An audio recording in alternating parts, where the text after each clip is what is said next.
Bonjour tout le monde, bienvenue dans ce dernier jour du calendrier de l'Avent. Nous sommes le 24 décembre, demain c'est Noël, yeah! Et donc aujourd'hui, bon je vous l'ai spoilé un petit peu, on parle de Steel Ball Run. Donc l'avant-dernière série de Hirohiko Araki, papa de Jojo Bizarre Adventure.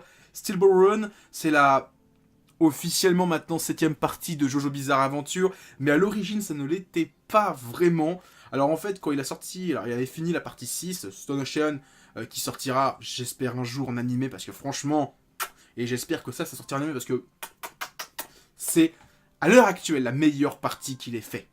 Au niveau de l'histoire, au niveau du dessin, au niveau de tout. Bon après, au niveau du dessin, Jojo Lion est encore un cran au-dessus parce que il s'est encore amélioré, mais au niveau de l'histoire, je vais en parler. Donc, il faut savoir donc qu'après avoir fini la partie 6, qui était vraiment une conclusion à toute la famille Joestar, Jojo était finalement fini. Hein. Tout le monde disait bon c'est fin, il a mis fin, enfin fin, voilà. Et ça a commencé comme ça plan Steel Ball Run, pas Jojo Bizarre Aventure partie 7, Steel Ball Run. Donc, en plus même lui il le dit, hein, il dit ouais c'est pas une nouvelle partie de Jojo, c'est la saga Jojo est terminée.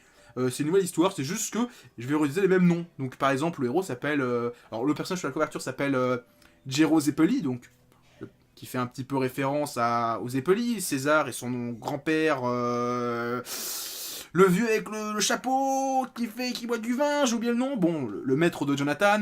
Il y a le personnage qui s'appelle Johnny Joestar.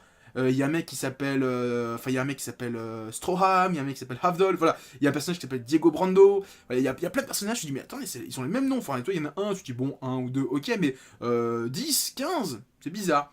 Et à un moment donné, il y a des trucs avec les stands. Il y a des trucs avec. Enfin, il commence à avoir des trucs, il dit ouais, il y a des années, sur cette planète, il y avait des êtres, ils vivaient dans des piliers. Je dis mais attends, mais ça c'est Jojo Bizarre Aventure. Et en fait, ben, c'est révélé que c'était une partie de Jojo Bizarre Aventure. Bon, parce qu'il s'est passé des trucs à la fin de la partie 6 qui amènent à ce délire un petit peu Far West, je dirais pas quoi.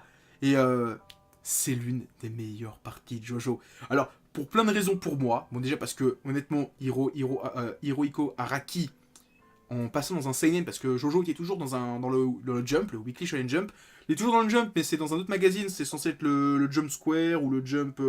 Alors au début il était dans le Weekly Shonen Jump, mais après il est passé dans un autre magazine, plus pour jeunes adultes, et en fait là il a pu se lâcher, plus de violence, des stands beaucoup plus compliqués, des thématiques beaucoup plus dures, et là il se lâche au niveau des stands, mais jusqu'à présent, enfin, chaque fois tu dis ouais, il se lâche, il se lâche. Mais là, mais c'est un truc de dingue, il y a des pouvoirs, mais c'est des trucs de malade. Il part dans des méga trips. Alors la partie 8, c'est encore pire, hein, franchement, il part dans des méga trips encore plus loin.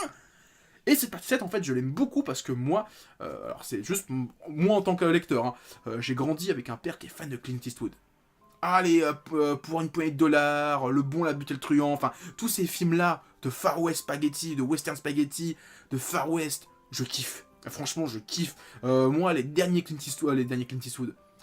Tarantino, là, Django Unchained et Les 8 salopards, je les kiffe. Franchement, c'est des putains de films. Mad Max, bon, c'est pas un western spaghetti, mais c'est un peu ce trip, voilà, désertique, cowboy, tout ça. Je kiffe. Franchement, c'est le genre de film que je kiffe énormément. Et là, il y a ce délire-là, voilà, Far West, road trip.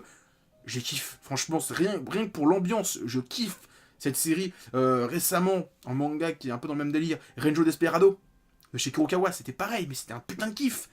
Donc, Stable Run, l'histoire c'est quoi? Parce qu'après 4 minutes, il faut peut-être que je raconte l'histoire. On suit Jero Zeppeli, qu'on voit ici sur la couverture, qui est un Italien qui vient aux États-Unis pour participer à la Stable Run, donc qui est la plus grande course des États-Unis. En fait, on va de San Francisco, si je dis pas de conneries, ou San Diego, jusqu'à New York, avec plein d'étapes. Et en fait, le but c'est de franchir des étapes le plus rapidement possible pour gagner des points. Et c'est celui qui arrivera en finale. Celui qui arrivera au bout ne sera pas forcément le gagnant, c'est celui qui aura récolté le plus de points. Donc celui qui sera arrivé le premier à chaque fois, à chaque étape. Donc t'as beau être arrivé troisième à chacune des étapes, si à la fin t'arrives premier, mais que le mec qui arrive derrière toi il a toujours été premier, il sera gagnant.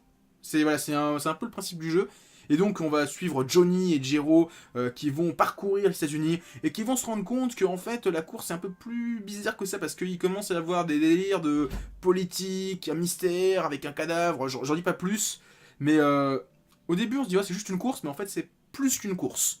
Et après, ils commencent à avoir des stands, ils sont traqués parce que le méchant... Eux, ils ont trouvé un objet, en fait, que le méchant veut obtenir. Et donc, bah, eux, ils savent pas que le méchant veut l'obtenir, parce qu'au début, ils le savent pas trop. Et en fait, bah, le méchant envoie des assassins, donc qui sont des participants de la course, pour essayer de les tuer. Donc, eux, ils disent, ouais, ils veulent juste nous attaquer, parce qu'on est meilleurs. En fait, non, c'est plus compliqué que ça, bande de cons. Et donc, franchement, c'est l'une des meilleures parties de Jojo pour moi. Honnêtement, c'est l'une des meilleures parties de Jojo. Araki s'est surpassé. Si c'est adapté en animé, on est tellement pas prêt. Tellement c'est dingue.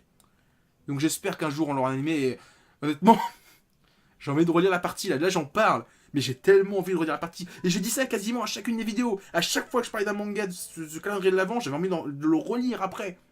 C'est chiant parce que ma pile de lecture là, tu vois, elle est haute comme ça. Là. Elle est plus haute que mon mur, que mon plafond. C'est un truc de dingue. Donc voilà, c'était ce dernier jour du calendrier de l'avant. J'espère que ça vous a plu. Moi, je me suis bien amusé à faire ça, même si c'était un peu en mode à l'arrache, hein, je l'avoue. Ouais, c'était sympa, donc voilà. À demain pour Noël. Allez, à plus tout le monde. Donc voilà, c'est tout ce que j'avais à dire. Avant de vous quitter, pensez à mettre plein de pouces bleus, partagez la vidéo et laissez des commentaires. Et surtout, en description de cette vidéo, vous trouverez des liens pour aller sur mon Facebook, mon Twitter et mon Discord. Allez, à plus tout le monde et continuez à lire des mangas.